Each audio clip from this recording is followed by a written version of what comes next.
ప్రార్థన చేసుకుందాం. దయగలిగినటువంటి మా యొక్క కన్న తండ్రి, మీ పాదాలకు నాయన యొక్క ఉదయకాల సమయంలో వందనాలు చెల్లించుకున్నాం నాయన.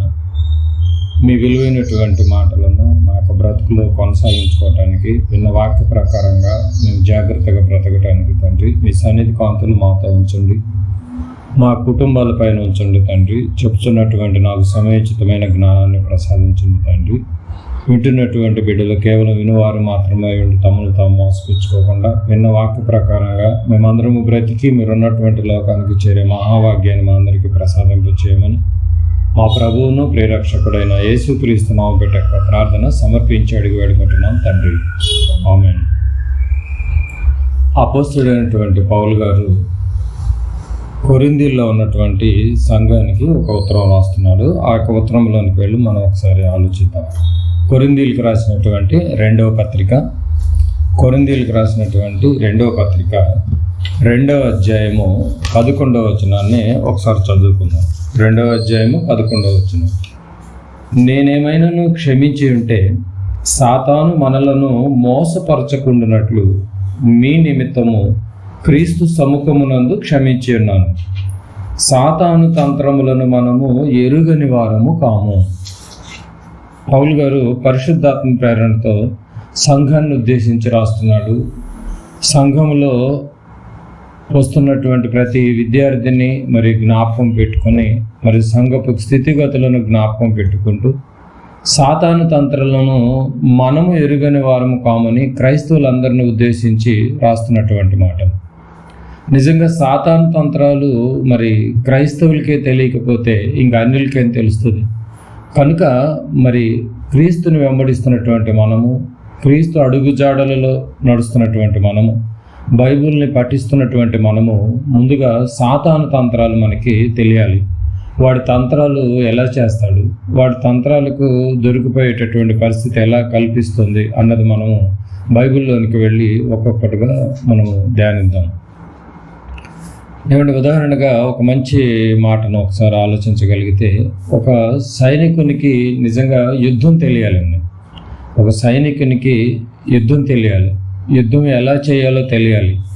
ఎలా చేయాలో తెలియకపోతే సైనికుడిని మరి ఆ యొక్క శత్రువులు మరి పడగొట్టే ప్రమాదాలు ఉన్నాయి ఎక్కువగా. కనుక సైనికుడికి యుద్ధం తెలియాలి. మరి టీచింగ్ ఫీల్డ్లో ఉన్నటువంటి వాళ్ళకి టీచింగ్ తెలియాలి, లేకపోతే విద్యార్థిని సరైనటువంటి రూట్లో మరి నిలబెట్టలేరు అన్నమాట. అలాగే మరి డాక్టర్కి వైద్యం తెలియాలి. వైద్యం తెలియకుండా మరి డాక్టర్ వృత్తిలో ఉండటం కూడా నేరమే.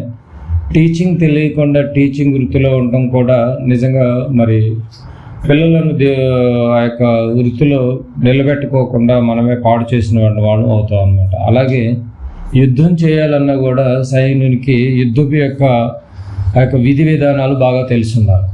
అలాగే క్రైస్తవుడికి కూడా బాగా గమనించగలిగితే సాతాను తంత్రాలు ఎలా ఉంటాయి అన్నది బాగా తెలుసుండాలి, లేకపోతే పడిపోయే ప్రమాదాలు ఎక్కువగా ఉంటాయి. కనుక క్రైస్తవుడికి అపవాదిని గురించి బాగా తెలియాలి. తెలియకపోతే అందరూ వాడి తంత్రాలకి చిక్కుకుపోయే ప్రమాదం ఉంది, వాడికి దొరికిపోయే ప్రమాదాలు బాగా ఉన్నాయి. వాడు చిక్కుకుపోయి వారికి దొరికిపోయేటటువంటి ప్రమాదాలు మరి మాటల్లో చెప్పటం కాదు, కానీ ఒక రెఫరెన్స్ను మనము చూసుకుని ముందుకు వెళ్దాం. హబక్కుకు గ్రంథము మరి పాత నిబంధనలో మరి హబక్కుకు గ్రంథము 1వ అధ్యాయము 15వ వచనాన్ని ఒకసారి చదువుకున్న ప్రియమైన దేవుని వారలారా. హబక్కుకు గ్రంథము 1వ అధ్యాయము 15వ వచనం.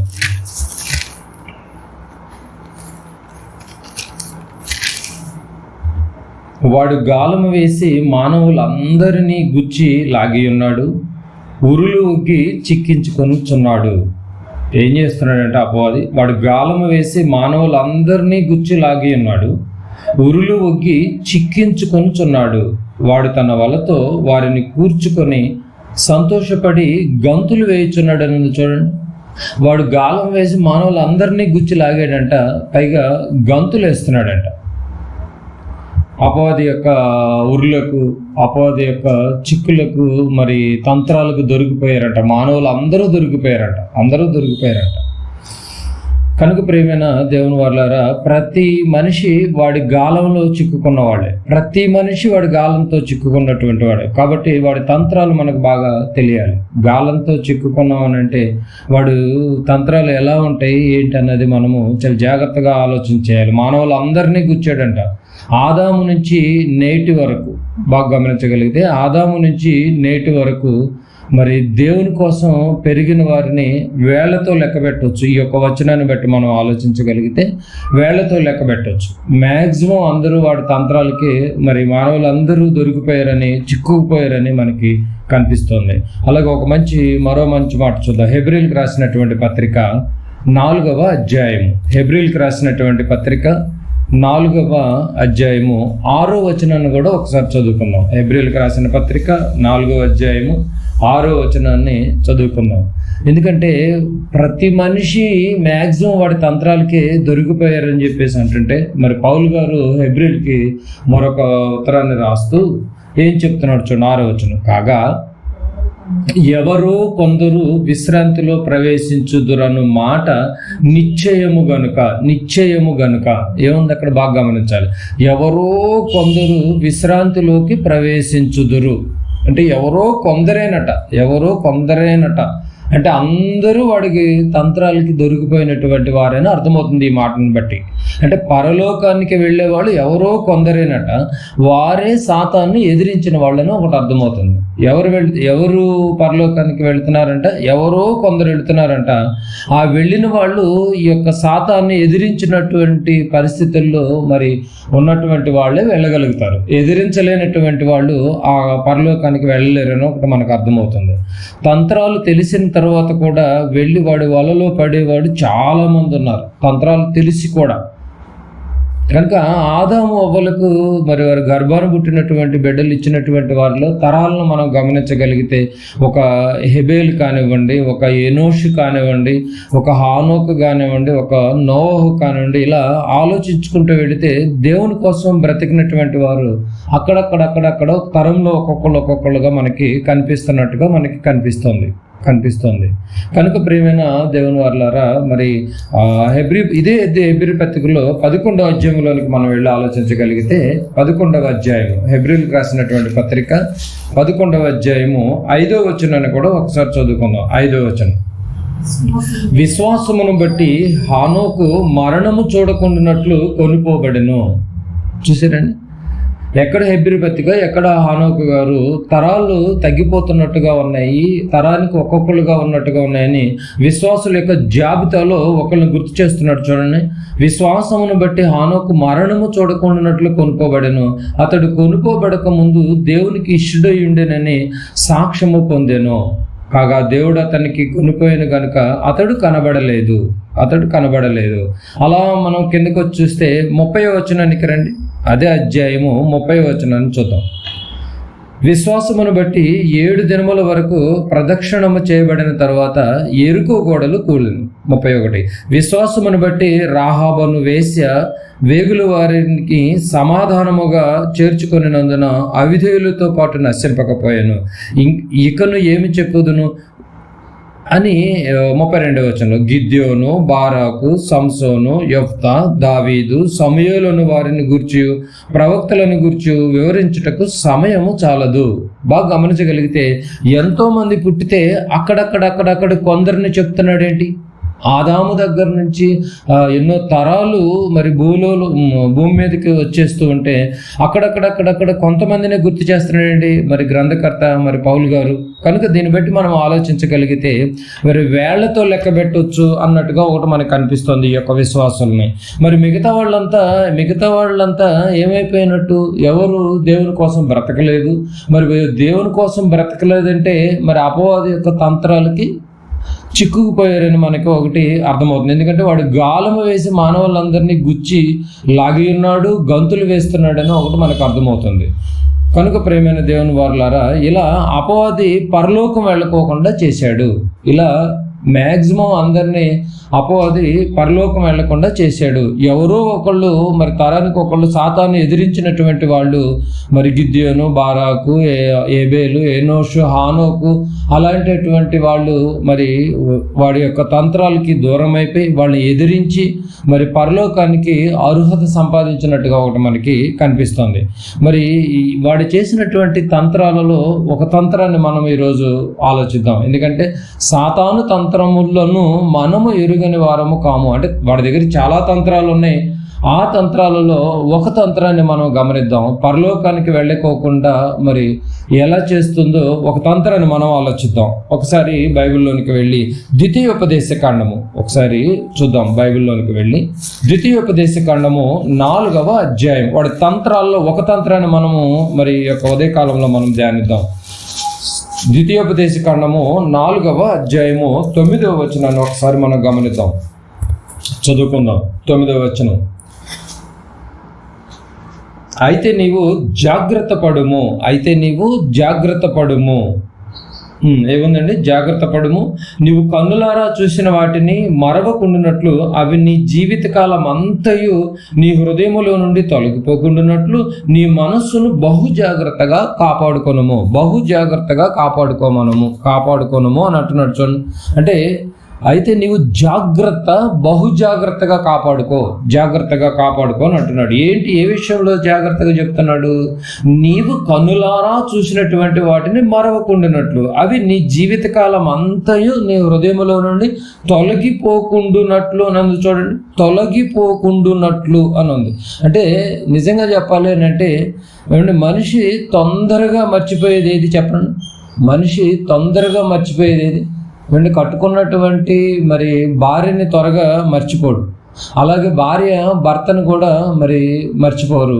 అలా ఇద్దరు కలిసి పిల్లలను కూడా ఎవరు మర్చిపోరు. కానీ త్వరగా మర్చిపోయేది ఏదంటే దేవుని వాక్యాన్ని అంట త్వరగా మర్చిపోతారంట. బాగా గమనించగలగాలి మనం. ఎందుకంటే నీ జీవితకాలం అంతయు నీ హృదయంలో నుండి తొలగిపోకూడదు అని అంటున్నాడు దేవుడి మాటలు. హృదయంలో అందరూ ఉంటున్నారు కానీ దేవుడి మాటలు మాత్రం తొలగిపోతున్నాయి. చూసారా ఎంత ఈజీగా మర్చిపోతున్నారు? కనుక ప్రియమైన దేవుని వారలారా, ఎప్పుడు ఒకేలాగా ఉండాలంటున్నాడు. నీ కుమారులకును ఏముంది బాగా చూడాలి అక్కడ, జాగ్రత్తగా కాపాడుకొనుము. ఆ పదాన్ని అండర్లైన్ చేసుకోండి. నీ కుమారుల కుమారులను వాటిని నేర్పి అనందు. చూడండి 9వ వచనంలోనే జాగ్రత్త పడే విషయంలో ఎంత జాగ్రత్త పడాలి అని అంటే నీ కుమారుల కుమారులను వాటిని నేర్పించుము అనందు. చూడండి, వాటిని నేర్పించుము అని అంటున్నాడు. బాగా ఇదే జాగ్రత్త. సాతాను తంత్రాలలో మెయిన్ ఒక జాగ్రత్తను మనం ఆలోచించగలిగితే, తల్లిదండ్రులుగా ఉన్నటువంటి వారిని మరి విన్న వాక్యము విననేయకుండా మరి దూరం చేసేస్తుంది, విన్న వాక్యాన్ని ఎత్తుకుపోయే ప్రయత్నం చేస్తుంది.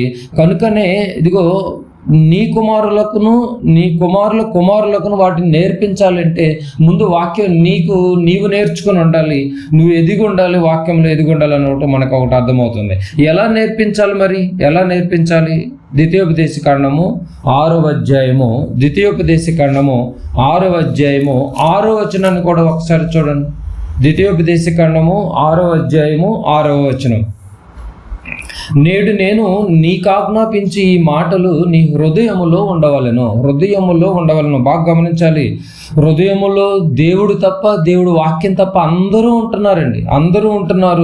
అందరినీ హృదయంలో పెట్టుకుంటున్నారు. కానీ దేవుడిచ్చినటువంటి ఆజ్ఞలను, దేవుడిచ్చినటువంటి కట్టడలను జాగ్రత్త తీసుకునే విషయంలో మాత్రం నిజంగా తొందరగా మర్చిపోతున్నారు. లాస్ట్ వీక్ విన్నది ఇప్పుడు మనకి గుర్తుండట్లేదు. నిజంగా అందరినీ గుర్తుపెట్టుకుంటున్నాం కానీ మరి దేవుని వాక్యం అనేది మనకి అసలు గుర్తుండట్లేదు. చూసారా? బాగా గమనించగలగాలి. నేడు నేను నీకు ఆజ్ఞాపించు ఈ మాటలు నీ హృదయంలో ఉండవలెను. ఉంటే సరిపోతుందా? నీవు నీ కుమారులకును వాటిని అభ్యసింపచేసి, బాగా గమనించాలి, నీవు నీ కుమారులకును వాటిని అభ్యసింప చేయమంటున్నాడు. నీవు నీ ఇంట కూర్చుండినప్పుడును, త్రోవను నడుచున్నప్పుడును, పండుకొనున్నప్పుడును లేచినప్పుడును వాటిని గురించి మాటలాడవలను, సూచనగా వాటిని చేతికి కట్టుకొనవలను. బాగా గమనించగలిగితే తల్లిదండ్రులకు ఒక ఆజ్ఞను జారీ చేశాడు. ఏంటి ఆజ్ఞనంటే, ముందు నీకు వాక్యం తెలిసి ఉండాలి, దేవుని యొక్క వాక్యం నీకు తెలిసి ఉండాలి, ఆ వాక్య ప్రకారంగా నువ్వు బ్రతుకుండాలి. ఆ తర్వాత నీ కుమారులకును నీ కుమారులకును అని అంటే నీది మొదటి తరం అయితే, నీ కుమారులది రెండవ తరం అయితే, కుమారులు మనవడిది మూడో తరం అయితే, 3 తరాలకు సరిపడేటటువంటి జ్ఞానము నీ దగ్గర ఉండాలి. ఆ 3 తరాలకు సరిపడేటటువంటి జ్ఞానాన్ని నీ బిడ్డలకును నీ బిడ్డలకును నీవు నేర్పించాలని ఉంది. అలా నేర్పించుకోకుండా, నిన్ను విననీయకుండా, నిన్ను దేవునిలోనికి రానివ్వకుండా, నిన్ను చదవనీయకుండా, ఒకవేళ దేవుని మాటలు నీ హృదయంలో దాకా వచ్చినా కూడా వాటిని మర్చిపోయేటట్టు చేయటమే వాడి తంత్రం అన్న సంగతి ఎంతమంది క్రైస్తవులుగా బైబిల్ చదువుతున్నటువంటి మనకి ఎంతమందికి అర్థమవుతుంది. బాగా గమనించాలి. అదే వాడి యొక్క తంత్రము. వాడి తంత్రానికి ఎలా దొరికిపోతున్నారంటే, తల్లిదండ్రులుగా మొదటి తరంలో మనం నేర్చుకోలేకపోతున్నామేమో ఒకవేళ, అలాగే మనం నేర్చుకోకపోతే మన బిడ్డలకు కూడా ఒకవేళ చెప్పలేకపోతున్నామేమో రెండో తరానికి, అలాగే మూడో తరంలో కూడా మరి బిడ్డలకు కూడా మరి మనవరాళ్ళకు కూడా చెప్పగలగాలి అని బైబిల్ ఒక ఆజ్ఞను జారీ చేస్తే, ఎవరు మరి 3 తరాల పెంపకంలో పెంచకపోవటమే అపవాది వాడి యొక్క తంత్రం అని, వాడి ఉచ్చులో అందరూ దొరికిపోయామని, వాడి యొక్క గాలంలోనికి ఉచ్చు బిగించాడని కూడా ఒకటి అర్థమవుతుంది. ఇలా చెప్పకపోవటం వల్ల ఏం జరుగుతుందో ఒకసారి మనము బైబిల్లోనికి వెళ్ళి ఆలోచిద్దాం. 3 తరాల పెంపకం అనేది దేవుడి యొక్క ఆలోచన, దేవుడి యొక్క సంకల్పం. 3 తరాల పెంపకము దేవుళ్ళో పెంచాలంట. అలా పెంచకుండా చేయటం అపవాది యొక్క తంత్రం అని నువ్వు గమనించగలుగుతున్నావా? ద్వితీయోపదేశ కాండం మనం చూసాం కదా. ఇప్పుడు ద్వితీయోపదేశ కాండంలో ఆజ్ఞను జారీ చేస్తే కొద్ది రోజులకే ఏం జరిగిందో, అలా పెంచకపోవటం వల్ల, అలా నేర్చుకోకపోవటం వల్ల ఏం జరిగిందో ఒకసారి బైబిల్లోనికి వెళ్ళి మనం ఆలోచిద్దాం. న్యాయాధిపతుల గ్రంథం ఏమండి, ద్వితీయోపదేశ కాండం తర్వాత మధ్యలో మనకి యెహోషువ గ్రంథం ఒకటి మనకి మధ్యలో ఉంది. ఆ యెహోషువ గ్రంథం దాటిన తర్వాత న్యాయాధిపతుల గ్రంథం ఒకటి ఉంటుంది. న్యాయాధిపతుల గ్రంథము 2వ అధ్యాయము 10వ వచనాన్ని ఒకసారి చదువుకుందాం. ఆ తరము వారందరూ తమ పితరుల యొద్దకు చేర్చబడిరి. ఏ తరము వారందరూ? ఏ ఆజ్ఞనైతే జారీ చేశాడు ద్వితీయోపదేశ కాండములో తల్లిదండ్రులకు 3 తరాల పెంపకం నేర్పించమని, ఆ ఆజ్ఞను నెరవేర్చకపోగా వాళ్ళందరూ ఏమైపోయారంట? తమ పితరుల యొద్దకు చేర్చబడ్డారంట. వారి తరువాత యెహోవానైనను ఆయన ఇశ్రాయేలీల కొరకు చేసిన కార్యములనైనను ఎరుగని తరం ఒకటి పుట్టగా. బాగా గమనించాలి. దేవుణ్ణి ఎరుగని తరం ఒకటి పుట్టిందంట. ఏమండి, కొద్ది రోజులకే దేవుణ్ణి ఎరుగని తరం ఒకటి పుట్టిందంట. దీనికి కారణము తల్లిదండ్రులు అన్నట్టుగా లేదా? మీరు బాగా గమనించండి. దీనికి కారణం తల్లిదండ్రులే అన్నట్టుగా ఉంది. చూడండి, ఏమండి, నొక్కి మరీ చెప్పాడు ఆయన గురించి. చెప్పండి, నా గురించి చెప్పండి, నా ఆజ్ఞలను వివరించండి, నా కట్టడలను వివరించండి అని నొక్కి చెప్పినా కూడా ఆయన గురించి ఎవరో చెప్పలేదంట. చెప్పకపోవటం వల్ల మిస్టేక్ ఏం జరిగిందో చూడండి. ఏం జరిగింది? ఆయన ఇశ్రాయేలీయుల కొరకు చేసిన కార్యములనైనను ఎరుగని తరము ఒకటి పుట్టగా. అంటే ఇశ్రాయేలీయులకి చేసినటువంటి మహత్కార్యాలు, సూచక క్రియలు ఎన్నైతే చేశాడో, ఆ చేసినవన్నీ అసలు ఎవరికి తెలియకుండానే ఆ చెప్పాల్సినటువంటి వాళ్ళు పితరుల దగ్గరికి వెళ్ళిపోయారు. తర్వాత తరానికి చెప్పకపోవటం వల్ల ఎరుగని తరం ఒకటి, అసలు దేవుడు ఏం చేశాడు అన్నది ఎరుగని తరం ఒకటి పుట్టిందంట. బాగా గమనించాలి.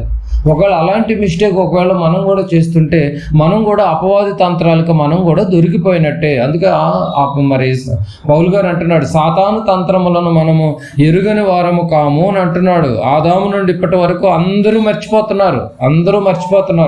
వారి సంపదలను మర్చిపోరు, వారి ఉద్యోగాలను మర్చిపోరు, వారి బంధువులు మర్చిపోరు, నిజంగా వారి బిడ్డలను మర్చిపోరు. కానీ ఏది మర్చిపోతున్నారు? వాక్యాన్ని మర్చిపోతున్నారు, దేవుడి కట్టడలను మర్చిపోతున్నారు. అక్కడక్కడ మరి తరానికి ఒక్కళ్ళే కొద్ది మందిగా ఉన్నట్టుగా మనకు ఒకటి కనిపిస్తుంది. కనుక ప్రతి మనిషి బాగా గమనించగలిగితే ప్రతి మనిషి 3 తరాల వరకు జాగ్రత్తగా పెంచాలన్నది దేవుని ఆజ్ఞ. బాగా గమనించగలిగితే ఇప్పటి వరకు ప్రతి మనిషి కూడా, ప్రతి కుటుంబం కూడా, ప్రతి మనిషి కూడా 3 తరాల వరకు జాగ్రత్తగా పెంచాలన్నది దేవుని ఆజ్ఞ. అయితే ఆ ఆజ్ఞను బ్రేక్ చేసి, ఆజ్ఞను మీరి మరి ఎరుగని తరం ఒకటి పుట్టిందంటే అందరూ వాడి తంత్రాలకే దొరికిపోతున్నట్టుగా ఉంది. కనుక ప్రియమైన దేవుని వారలారా, అక్కడక్కడే కొంతమంది దేవుని కోసం బ్రతికినట్టుగా మనకు కనిపిస్తుంది. కొంతమంది భక్తులను మనం బైబిల్లోనికి వెళ్ళి ఒకసారి మనము పరిశీలిద్దాం. కొంతమంది భక్తులను మనం బైబిల్లోనికి వెళ్ళి ఒకసారి పరిశీలిద్దాం. సమూయేలు మొదటి గ్రంథము, సమూయేలు మొదటి గ్రంథము మొదటి అధ్యాయం, సమూయేలు మొదటి గ్రంథము మొదటి అధ్యాయము 22 నుంచి 24 వరకు చదువుకుందాం కొన్ని మాటలు. సమూయేలు మొదటి గ్రంథము. అయితే హన్న బిడ్డ పాలు విడిచి వరకు నేను రాను, వాడు యెహోవా సన్నిధిని అగుపడి తిరిగి రాక అక్కడనే ఉండునట్లుగా నేను వాడిని తీసుకొని వస్తునని తన పెనిమిటితో చెప్పి వెళ్ళక ఉండెను. కాబట్టి ఆమె పెనిమిటి అనే ఎల్కానా, నీ దృష్టికి ఏది మంచిదో అది చేయి, నీవు వానికి పాలు మాన్పించే వరకు నిలిచి ఉండుము, యెహోవా తన వాక్యమును స్థిరపరుచును గాక అని ఆమెతో నేను. కాగా ఆమె అక్కడనే ఉండి తన కుమారునికి పాలు మాన్పించే వరకు అతనిని పెంచుచుండెను. 24 వచ్చిన పాలు మాన్పించిన తరువాత అతడు ఇంకా చిన్నవాడై ఉండగా ఆమె ఆ వాలుని ఎత్తుకొని 3 కోడెలను, తుమ్మెడు పిండిని, ద్రాక్షారసపు తిత్తిని తీసుకుని షిలోహులోని మందిరమునకు వచ్చెను. బాగా గమనించగలిగితే మరి ఈ వచనాల్లో సమూయేలు గారిని చిన్నతనంలోనే మరి మందిరంలో వదిలేసినట్టు కనిపిస్తోంది హన్నా. బాగా గమనించాలి, సమూయేలు గారిని చిన్నతనంలోనే మందిరంలో వదిలేసినట్టుగా కనిపిస్తోంది. 22వ వచనం చూడండి. వదిలేసింది కదా. 2వ అధ్యాయం 22వ వచనం చూడండి.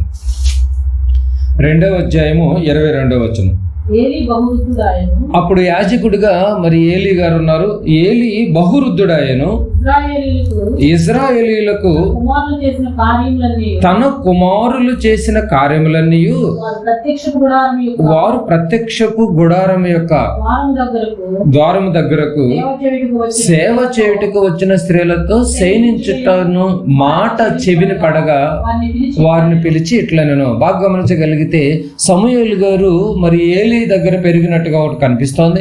అలాగే మరి ఏలీ కుమారులు చిన్నతనంలోనే చెప్పి ఉండవలసినది. నిజంగా ఏలీ మరి చిన్నతనంలోనే చెప్పి ఉండాల్సినటువంటి పరిస్థితులు సరిగా పెంచకపోవటం వల్ల కూడా అదే పరిస్థితిలో అలాంటి సిచ్యువేషన్లో కూడా మరి సమూయేలు కూడా అక్కడే పెరిగాడు. బాగా గమనించగలిగితే ఏలీ కుమారులను సరిగా పెంచినట్టుగా మనకి కనిపించలేదు. అలాంటి వాతావరణంలోనే సమూయేలు గారు కూడా అక్కడే పెరిగినట్టుగా కూడా కనిపిస్తుంది. బాగా గమనించాలి, 3 తరాల పెంపకంలో బిడ్డల్ని పెంచాలన్నది దేవుడి యొక్క కల. అయితే ఏలీ యొక్క మరి తన యొక్క ఆత్మీయ జీవితంలో తను బాగానే ఎదుగుతున్నాడు, కానీ బిడ్డలను మాత్రం సరిగా పెంచలేకపోయాడు. అలాంటి సిచ్యువేషన్లో సమూయేలుని మరి హన్న అక్కడ వదిలేసి వెళ్ళినట్టుగా కనిపిస్తోంది. మరి సమూయేలు కూడా ఎదిగాడు, పెరిగాడు, పెద్దవాడు అయిపోయాడు. మరి ఇప్పుడు సమూయేలు కూడా మరి బిడ్డలు పుట్టారు, కుమారులు పుట్టారు. మరి ఆ కుమారుల పరిస్థితి ఎలా ఉందో ఒకసారి సమూయేలు ఏమన్నా పెంచగలిగాడో ఒకసారి చూద్దాం. సమూయేలు మొదటి గ్రంథము 8వ అధ్యాయం. ఏలీ ఏమో బిడ్డలను పెంచలేకపోయినట్టుగా మనకు కనిపిస్తోంది. 8వ అధ్యాయంలోనికి రండి. సమూయేలు గారు ఏమన్నా పెంచడం ఒకసారి చూద్దాం. సమూయేలు మొదటి గ్రంథము 8వ అధ్యాయము మొదటి 6 వచనాలను చదువుకుందాం.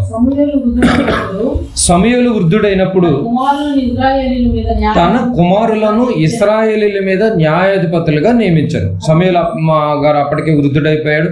తన బిడ్డలను మరి ఇశ్రాయేల్ మీద న్యాయాధిపతులుగా నియమించినట్టు కనిపిస్తోంది. అతని జ్యేష్ఠ కుమారుని పేరు యోవేలు, రెండో వాని పేరు అబియా. వీరు బెయేర్షెబాలో న్యాయాధిపతులుగా ఉండిరి.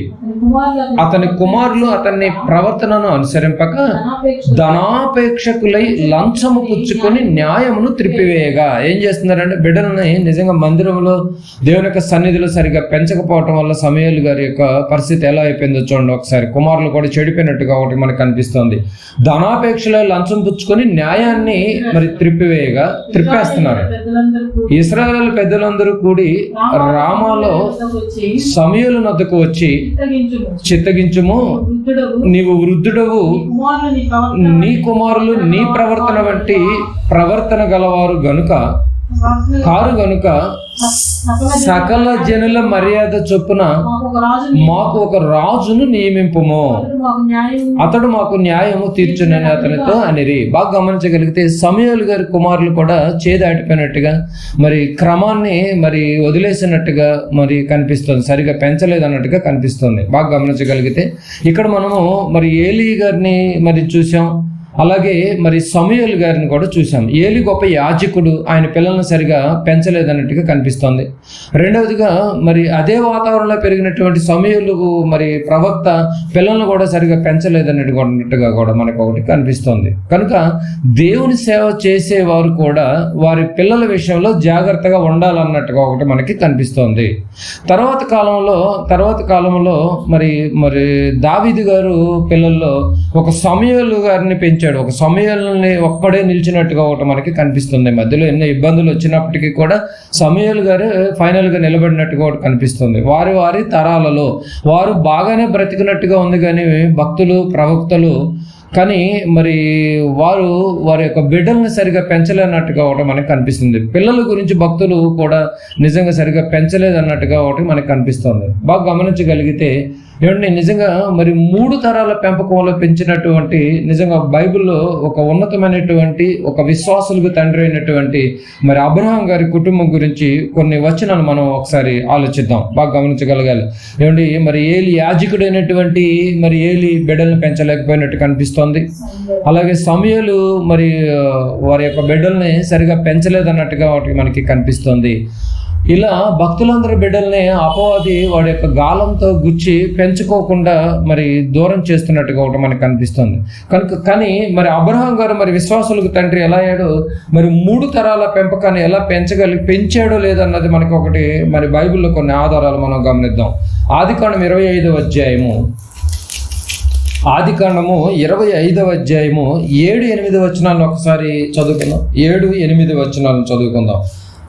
అబ్రహాము బ్రతికిన సంవత్సరములు 175. అబ్రహాము బ్రతికిన సంవత్సరములు ఎంతంటే 175. అబ్రహాము నిండు వృద్ధాప్యమునకు వచ్చిన వాడై మంచి ముసలితనమున ప్రాణము విడిచి మృతి పొంది తన పితరుల యొద్దకు చేర్చబడెను. అబ్రహాం గారు మరి తన పితరుల యొద్దకు చేర్చబడినట్టుగా ఒకటి మనకి కనిపిస్తుంది. అబ్రహాం గారు కనిపిస్తున్నారు, అబ్రహాం గారి యొక్క లైఫ్. అలాగే మరి ఇస్సాకు అబ్రహాం గారు అయిపోయిన తర్వాత మరి కుమారుడైనటువంటి ఇస్సాకు గారి లైఫ్ ఎలా క్లోజ్ అయిందో ఒకసారి చూడండి. 35వ అధ్యాయం 28వ వచనాన్ని ఒకసారి చదువుకుందాం. 35-28 ఆదికాండం. ఇస్సాకు బ్రతికిన దినములు 180 సంవత్సరములు. ఇస్సాకు కాలము నిండి నా వృద్ధుడై ప్రాణము విడిచి మృతి పొంది తన పితరుల యొద్దకు చేర్చబడను. ఇక్కడ కూడా గమనించగలిగితే మరి ఇస్సాకు ఇచ్చినటువంటి ఆ యొక్క లైఫ్ ని జాగ్రత్తగా ముగించుకొని తన ఆత్మీయ జీవితంలో దేవునికి నచ్చినట్టుగా బ్రతికి మరి తన కాలము నిండిపోయిన తర్వాత వృద్ధుడై ప్రాణము విడిచి తన పితరుల యొద్దకు చేర్చబడినట్టుగా కనిపిస్తుంది. అంటే అబ్రహాము జీవితాన్ని కాపాడుకున్నట్టు మృతి పొందిన తర్వాత చక్కగా పితరుల యొద్దకు చేర్చబడి కనిపిస్తుంది. రెండవదిగా తన కుమారుడైనటువంటి ఇష్టానుసారుడైన కుమారుడు యొక్క లైఫ్ కూడా తన పితరుల యొద్దకు చేర్చబడి కనిపిస్తుంది. ఇక యాకోబు యొక్క జీవితాన్ని కూడా ఒకసారి చూద్దాం. 3 తరాల పెంపకంలో మరి పెంచగలిగినటువంటి బైబిల్లో నిజంగా అబ్రహాం గారి కుటుంబం ఎంత ఉన్నతంగా కనిపిస్తుందో ఒకసారి చూడాలి మనం. 49వ అధ్యాయము 33వ వచనాన్ని ఒకసారి చదువుకుందాం. 49-33 యాకోబు తన కుమారులకు ఆజ్ఞాపించుట చాలించి మంచము మీద తన కాళ్ళు ముడుచుకొని ప్రాణము విడిచి తన స్వజనుల యొద్దకు చేర్చబడెను. ఏమండి, యాకోబు గారి యొక్క లైఫ్ కూడా మనం గమనించగలిగితే తన కుమారులకు ఆజ్ఞాపించుట చాలించి మంచం మీద తన కాళ్ళు ముడుచుకొని ప్రాణము విడిచి తన స్వజనుల యొద్దకు చేర్చబడెనని ఉంది.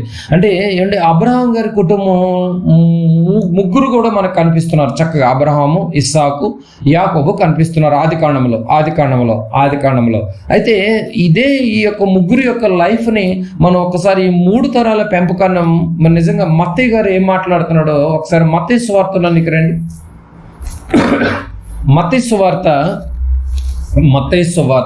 గారు రాసిన సువార్త 8వ అధ్యాయము 11వ వచనంలో మరి మత్తయి గారు ఏం చెప్తున్నారో ఒకసారి చదువుకుందాం. మత్తయి సువార్త 8వ అధ్యాయము 11వ వచనం. అనేకులు తూర్పు నుండి పడమట నుండి వచ్చి అబ్రహాముతో కూడాను, బాగా గమనించాలి, ఎక్కడ మత్తయి సువార్త ఎక్కడ ఆదికాండం. అనేకులు తూర్పు నుండి పడమట నుండి వచ్చి అబ్రహాముతో కూడాను, ఇస్సాకుతో కూడాను, యాకోబుతో కూడాను పరలోక రాజ్యమందు కూర్చుందురు గాని. ఏమర్థమవుతుంది మనకి? పరలోక రాజ్యమందు కూర్చుందురు గాని అంటే అబ్రహాం గారి కుటుంబం కనిపిస్తుంది. 3 తరాల పెంపకం కనిపిస్తుంది. చూడండి, అబ్రహాం గారి కుటుంబము పరలోక రాజ్యమునందు కూర్చుందురు గాని అనందు. చూడండి, పరలోక రాజ్యమందు కూర్చుందురు గాని అంటే వాళ్ళతో పాటు కూర్చుందరు కానీ అంటే అబ్రహాం గారి కుటుంబం 3 తరాల పెంపకంలో నిలబెట్టి చక్కగా దేవుని కోసం పెంచినట్టుగా ఒకటి మనకి చక్కగా కనిపిస్తుంది. క్రీస్తు పూర్వం బాగా గమనించగలిగితే నిజంగా ఆయా తరాల్లో కొద్దిమందే మనకి కనిపిస్తున్నట్టుగా బైబిల్లో కనిపిస్తుంది. క్రీస్తు పుట్టిన తర్వాత మరి చనిపోయి తిరిగి లేచిన తర్వాత మరి 100 సంవత్సరాల్లోనే నిజంగా ఇలాంటి 3 తరాల పెంపకం ముగిసిపోయినట్టుగా ఒకటి మనకు కనిపిస్తుంది. ఎవరు భవిష్యత్ తరాల గురించి ఎవ్వరూ ఆలోచించట్లేదు, వారి గురించి ఆత్మీయ జీవితం గురించి కూడా ఎవరు ఆలోచించట్లేదు అన్నట్టుగా వాడి తంత్రాలను మనం గమనించగలిగితే ఈరోజు కుటుంబపు పరిస్థితులు ఎలా ఉన్నాయో ఒకసారి మీరు గమనించాలి. తల్లిదండ్రులకు వాక్యం తెలియకపోవటమే వాడి యొక్క తంత్రము. బిడ్డలకి ఇంకేం చెప్తారు, బిడ్డలకి ఇంకేం చెప్తారని మనం గమనించగలిగితే మరి విశ్వాసులకు తండ్రి ఎలా అవ్వగలిగాడంటే 3 తరాల పెంపకాన్ని దేవునిలో గొప్పగా తన గర్భాన పుట్టినటువంటి కుమారుణ్ణి, మనవణ్ణి, నిజంగా మరి యాకోబుని ఈ రీతిగా 3 తరాల పెంపకాన్ని పెంచి మరి ఉన్నతమైనటువంటి స్థితిలో ఈరోజు మరి మత్తయి సువార్తలో పరలోక రాజ్యమందు వాళ్ళు కూర్చుందురు గాని అని చక్కగా మరి కనిపిస్తుంది. మరి మన కుటుంబాలు ఎలా ఉన్నాయో మనం గమనించగలగాలి. కానీ మరి భవిష్యత్తులో మరి కొద్ది కాలానికి మరి ఏం జరిగిందో ఒకసారి చూద్దాం. గలతీలకు రాసినటువంటి పత్రిక మరి పౌలు గారు 1వ అధ్యాయము 6వ వచనాన్ని ఒకసారి మరి చదువుకుందాం. గలతీలకు రాసినటువంటి పత్రిక 1వ అధ్యాయము 6వ వచనం. 33.5 సంవత్సరాల యొక్క మరి జీవితాన్ని ముగించుకొని ప్రభులు వారు మరి వెళ్ళిపోయిన తర్వాత మొదటి 100 సంవత్సరాల్లోనే మరి ఏం జరిగిందో చూడండి. 25 సంవత్సరాలకి మరి ఏం జరిగిందో ఒకసారి మనం గమనించగలిగితే 26వ వచనం 6వ వచనం 1వ అధ్యాయము 6వ వచనం. క్రీస్తు కృపను బట్టి మిమ్మును పిలిచిన వానిని విడిచి భిన్నమైన సువార్త తట్టుకు మీరింత త్వరగా తిరిగిపోవుట చూడగా నాకు ఆశ్చర్యం అవుతుందని అంటున్నాడు. చూడండి పౌలు గారు నిజంగా 33.5 సంవత్సరాల తర్వాత బోధ ప్రారంభిస్తే ఏమండి మరి 25 సంవత్సరాలకే భిన్నమైన బోధకు తిరిగితే నాకు ఆశ్చర్యంగా ఉందంటున్నాడు పౌలు గారు. నాకు ఆశ్చర్యంగా ఉందంటున్నాడు. చూడండి నిజంగా ఇలా అందరూ మరి గలతీలో ఉన్నటువంటి పట్టణస్థులు అందరూ భిన్నమైనటువంటి బోధ తట్టుకు తిరిగిపోయారంట. ఏమండి నిజంగా దేవుని యొక్క వాక్యం విన్నటువంటి మనము స్థిరమైనటువంటి మనసును కోల్పోతున్నామేమో. ఒకవేళ గలతీల సంఘస్థుల్లాగా, గలతీల్లో ఉన్నటువంటి అవివేకులాగా ఒకవేళ మనం కూడా మారిపోతున్నామేమో మరి గమనించాలి. ప్రియమైన దేవుని వారలారా, నిజంగా మరి ఫిలిప్పీ పత్రికలోనికి వచ్చరికి ఏం మాట్లాడుతున్నాం చూడండి. మరి పౌలు గారు మరి ఫిలిప్పీ సంఘానికి లేఖ రాస్తూ 2వ అధ్యాయము 19వ వచనాన్ని ఒకసారి చదువుకుందాం. 2వ అధ్యాయము 19వ వచనం. నేనును మీ క్షేమము తెలుసుకొని ధైర్యము తెచ్చుకొని నిమిత్తము తిమోతిని శీఘ్రముగా మీ వద్దకు పంపుటకు ప్రభువైన యేసునందు నిరీక్షించుచున్నాను. ఏమండి, ప్రభువైన యేసునందు నిరీక్షించుచున్నాను. తిమోతి తప్ప నాకు ఎవరూ కనిపించట్లేదు అని అంటున్నాడు. చూడండి పౌలు గారు, తిమోతి తప్ప నాకు ఎవ్వరూ కనిపించట్లేదు అంటున్నాడు. చూడండి 20వ వచనం, మీ క్షేమము విషయమై నిజముగా చింతించువాడు అతని వంటి వాడెవడును నా యొద్ద లేడు. అంటే తరిగిపోతున్నారు, బాగా గమనించగలగాలి. బాగా తరానికి ఒక్కొక్కళ్ళే కనిపిస్తున్నారు చూడండి. మరి మిగతా వాళ్ళందరూ ఏమైపోతున్నారు, ఏం చేస్తున్నారు, ఏ ఆలోచనలో ఉన్నారు అని అంటే కింద వచనం చెప్తున్నాడు 21వ వచనంలో, అందరూ తమ సొంత కార్యములనే చూసుకొనుచున్నారు కానీ యేసుక్రీస్తు కార్యములను చూడరు. అందరూ ఏం చేస్తున్నారంట, సొంత కార్యములను చూసుకుంటున్నారంట. బాగా గమనించగలిగితే నిజంగా మొదటి తరంలోనే సత్యం మరుగును పడిపోయినట్టుగా ఒకటి మనకి కనిపిస్తుంది. క్రైస్తవ్యము నిలిచే ఉంది, బాగా గమనించాలి. క్రైస్తవ్యం నిలిచే ఉంది కానీ భవిష్యత్తులో తరాల కోసం ఎవరు బ్రతకట్లేదు, భవిష్యత్ తరాల కోసం మాత్రం ఎవరు మరి బ్రతకట్లేదట్టుగా ఒకటి మనకి కనిపిస్తుంది. పౌలు గారికి తప్ప దాదాపుగా శిష్యులందరికీ పెళ్ళైనటువంటి వారే, కానీ మరి వారి పిల్లలందరూ ఏమైపోయినట్టు మరి బాగా గమనించగలగాలి. పౌలు గారు తప్ప అందరికి మ్యాక్సిమం అందరికి మ్యారేజ్ అయినటువంటి వాళ్ళే. మరి వాళ్ళ బిడ్డలందరూ ఏమైపోయారు బాగా గమనించగలిగితే 3 తరాలుగా నా గురించి చెప్పండి అన్నట్టుగా చెబితే భవిష్యత్ తరాలకు సత్యం వెళ్ళుండేది. అలా చెప్పకపోవటం వల్ల ఇదిగో భిన్నమైనటువంటి బోధకు తిరిగిపోయి ఏమండి మరి ఎరుగున తరం ఒకటి మరి న్యాయాధిపతుల కాలంలో ఏ రీతిగా అయితే పుట్టిందో సేమ్ ఈ రోజు కూడా నిజంగా దేవుడు గురించినటువంటి మాటలు ఎరుగునటువంటి తరాల లోకంలో క్రైస్తవులు ఇంకెక్కువగా ఉన్నట్టుగా మనకు కనిపిస్తుంది. అందుకే మరి పరలోకం వెళ్ళే వారి సంఖ్య తగ్గిపోతుంది అనమాట. అందుకే మరి గ్రంథకర్త మాట్లాడాడు ఇప్పుడు వరకు ఏమని, ఎవరో కొందరు విశ్రాంతిలో ప్రవేశిస్తారంట, ఎవరు ప్రవేశిస్తారు, ఎవరైతే అపవాదిని ఎదిరించి, ఎవరైతే సాతాను ఎదిరించి వాడు గాలమునికి దొరక్కోకుండా మరి దేవుడు చెప్పినటువంటి ఆజ్ఞల ప్రకారంగా, దేవుడు చెప్పినటువంటి కట్టడల ప్రకారంగా మొదటగా ముందు నువ్వు నేను తల్లిదండ్రులమైనటువంటి మనము నేర్చుకొని తర్వాత మన కుమారులకును 3 తరాలకు పంచగలిగితే నిజంగా సత్యం అనేది ఎక్కడ సమాధి కాకోకుండా నిజంగా మనకు అప్పచెప్పినటువంటి ఒక పనిని మనం ముగించినటువంటి వారం అవుతాము. మనం కూడా పితరుల యొద్దకు ఏ రీతిగా వాళ్ళు చేర్చబడ్డారో మనం కూడా అలా చేర్చబడినటువంటి వారం అవుతాం ప్రియమైన దేవుని వారలారా. కనుక ప్రియమైన దేవుని వారలారా, కాబట్టి మొదటి తరంలో వారు ఆలోచించలేదు. కాబట్టి మనం మన పిల్లలకు చెప్పాలి, ఇక్కడి నుంచైనా కూడా చెప్పాలి. అంటే ముందు నువ్వు నేను నేర్చుకోవాలి, తల్లిదండ్రులుగా, పేరెంట్స్గా. మనతోనే అంతం కాకూడదు, మనతోనే ఒక సత్యవాక్యం అనేది మనతోనే అంతం కాకూడదు. భవిష్యత్ తరాలకి ఈ మాటలు అందాలి అని అంటే అందాలి నేర్పించాలి, దేవుని యొక్క మాటలు నేర్పించాలి. కాబట్టి అపవాది మరి తంత్రము ఎరుగనటువంటి వారం కారు, అపవాది తంత్రం ఎరుగనటువంటి వారం మేము కాము.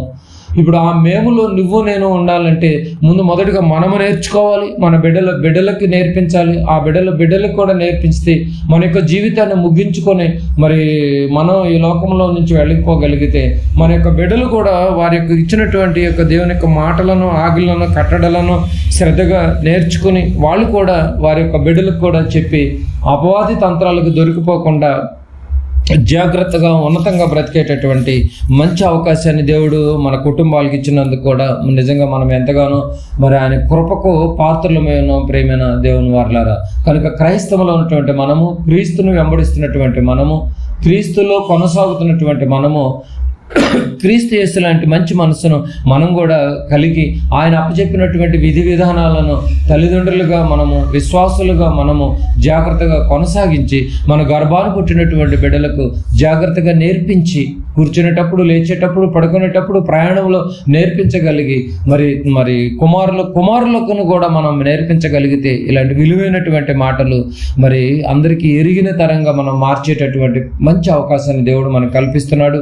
ఎవరు అవకాశాన్ని చేదార్చుకోకుండా జాగ్రత్తగా బ్రతికి క్రీస్తు యేసు రాకడ మరి 2వ రాకడకు సిద్ధమవుతామంటే మనందరి కుటుంబాలు, 3 తరాల కుటుంబాలు మరి బుద్ధివేల కన్యకలు ఏ రీతిగా సిద్ధపాటు కలిగినటువంటి మనస్సును ఏ రీతిగా కలిగి ఉన్నారో మనం కూడా అలా కలిగి ఉంటేనే ఈ యొక్క అపవాది తంత్రాలకు దూరం అయిపోతాము, పరలోకానికి దగ్గర అయిపోతాం. కనుక ప్రియమైన దేవుని వారలారా, ఎవరో కొందరు మరి పరలోకానికి చేరుకుంటున్నారంట. ఆ ఎవరో కాదు, దేవుడు అప్పచెప్పినటువంటి 3 తరాలలో మరి జాగ్రత్తగా పెంచగలిగినటువంటి వాళ్ళే పరలోక రాజ్యంలో కూర్చుందురు అని నిజంగా మరి మత్తయ్య గారు మరి అబ్రహాము, ఇస్సాకు, యాకోబు గారి కుటుంబం గురించి ఇంత గొప్పగా చెప్తున్నారు. కనుక మరి మిగతా వాళ్ళందరూ మరి ఎందుకు బ్రతకలేకపోతున్నారో మరి వారికి ఇచ్చినటువంటి వారి స్థితిగతులను బట్టి, వారి ఆత్మీయ స్థితిని బట్టి ఎప్పటికప్పుడు మనము జాగ్రత్తగా మరి దేవుని యొక్క సహాయాన్ని పొందుకుంటూ మనకిచ్చినటువంటి ఆత్మీయటువంటి స్థితిని మనము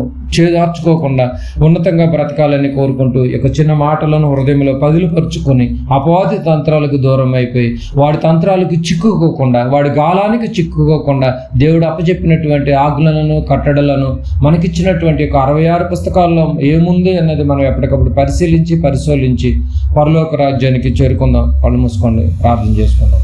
దయగలిగినటువంటి మా కన్న తండ్రి, మీ పాదాలకు వందనాలు చెల్లించుకుందాం తండ్రి. ఉదయకాల సమయంలో తండ్రి మీరు మాకు ఇచ్చినటువంటి వేదవాక్కులను జాగ్రత్తగా పఠించి పరిశోధించి తండ్రి తల్లిదండ్రులుగా మేము జాగ్రత్తగా బ్రతికే మహాకృపను మా అందరికీ ప్రసాదింపచేయండి. మా గర్భాన్ని పుట్టేటటువంటి బిడ్డలకు నేర్పించడానికి మంచి తెలివిని, జ్ఞానాన్ని, వివేచనను, విచక్షణ జ్ఞానమును మా గర్భాన్ని పుట్టినటువంటి బిడ్డలకును కుటుంబాలకు ఇంకెక్కువగా ప్రసాదింపచేయండి. మీ విలువైనటువంటి మాటలు ఎవరైతే మరి అత్యాసక్తితో వింటున్నటువంటి ప్రతి కుటుంబాన్ని ప్రత్యేకంగా మీరు జ్ఞాపకం చేసుకొని ఈ 3 తరాల పెంపకములో తండ్రి మరి బిడ్డలు ప్రయత్నపడుచుండగా, పాటుపడుచుండగా మీ సన్నిధి కాంతులు వాళ్ళతో ఉండి ముందుండి నడిపింపచేయమని మా ప్రభువును ప్రియరక్షకుడైన యేసుక్రీస్తు నామమున ప్రార్థన సమర్పించి అడిగి వేడుకుంటున్నాం తండ్రి. ఆమెన్.